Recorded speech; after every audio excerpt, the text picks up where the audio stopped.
Hello, thank you for joining me. Today I would like to read you a story I wrote a few days ago. Have you ever been bullied for something that was out of your control?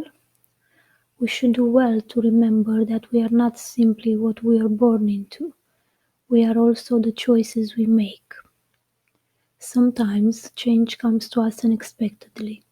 When Billy falls into a spring, his skin changes color. And so his journey to improve his education and life starts as well, all in the middle of a pandemic that has claimed hundreds of thousands of lives. The Spring of Change is a story that encourages people to think deeply about their choices and follow their hearts. This story aims to help make the world a better place. If you're listening to this story in the future, I hope the society you live in doesn't need this kind of story and it's only relevant from a historical point of view. Unfortunately, the society I live in the year 2020, I believe could benefit of a story like this, and that's why I wrote it. I hope you like it, and I hope you pass it along to other people. The Spring of Change by Crina-Ludmila Cristea. One day, a boy named Billy and his small fluffy dog called Dolly fell into a spring. When they finally managed to get out, water dripped from Dolly's hair and Billy's skin was completely black. No matter what and how he tried to clean it, his skin stayed black. Even his parents didn't recognize him when he rang and banged on the huge door of their house to ask for help. They shoved him in the street, calling him bad names no child should ever have to hear. They even ignored and ushered Dolly. She was so wet, with mud still dripping from her white hair, and had started to sneeze. "You are not welcome here," his parents said, and slammed the large door behind them. Billy walked the streets, confused, tired, and hungry. Colorful graffiti with the words "Remember their names" painted several building walls. People with faces covered with masks, furiously walking the streets, holding placards and shouting "Black Lives Matter" looked rough and threatening to him, and he was afraid for his life. He didn't know what was going on. Everything was so confusing. Luckily, he had Dolly with him, and because of that, he didn't feel so alone. Heavy rain started. Billy lifted his face, hoping the rain would wash away the dirt, or whatever it was that took control of his body and changed the look of his skin. He hoped and prayed it will reveal his true color, but nothing seemed to happen. He and Dolly only got wetter. He eventually found a bridge to lay under. From exhaustion, Billy fell asleep. Dolly cuddled in his lap, and then she too fell asleep. A few hours later, Billy's eyes opened again, and they found the figure of another boy above him, staring right down at his face. "You are like me," the boy said. Scared and in unknown territory, Billy frowned. "I'm not like you," he mumbled. "I just look like you now." The other boy frowned as well.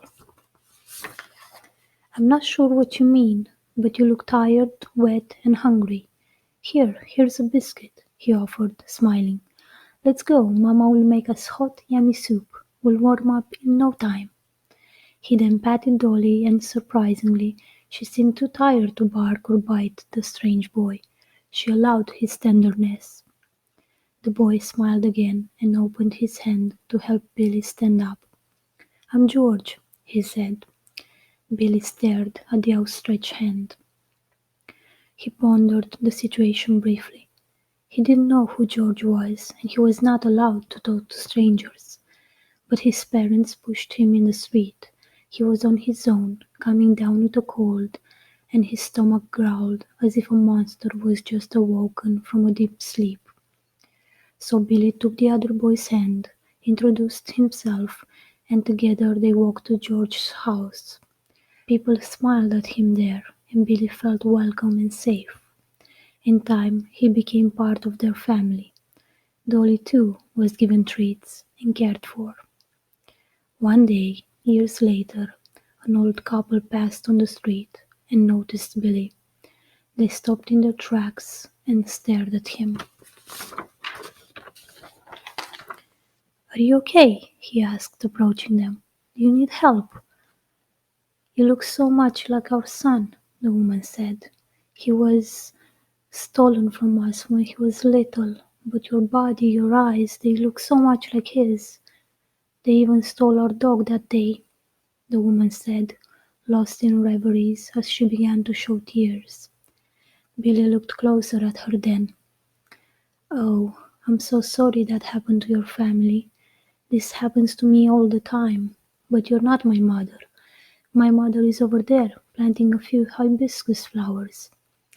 Billy pointed with his head at an old woman who was several meters behind him in the lively garden.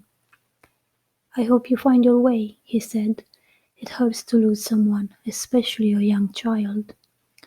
The woman stared confused at the one behind Billy, and frowning she said, "But you're right, that woman is—" "Lovely," the boy, who was no longer a boy, said.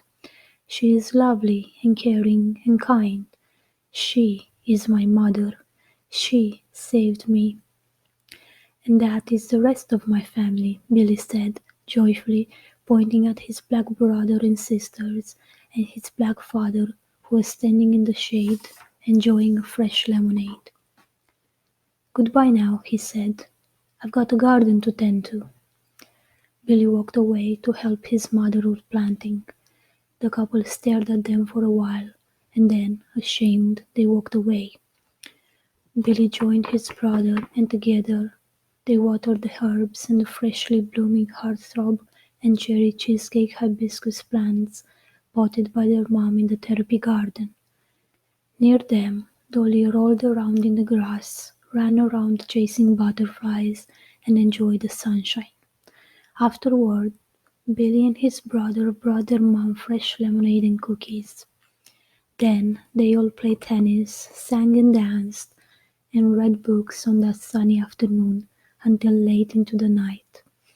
It was the anniversary of the day they had found each other, many years ago, and they celebrated in style, with all the family gathered around, telling jokes and just having a good time. Billy was happy, and he never forgot that spring of change which turned his life around. Thank you for listening. I hope you'll share this video and this recording with your friends and other people you know. Have a lovely afternoon and take care.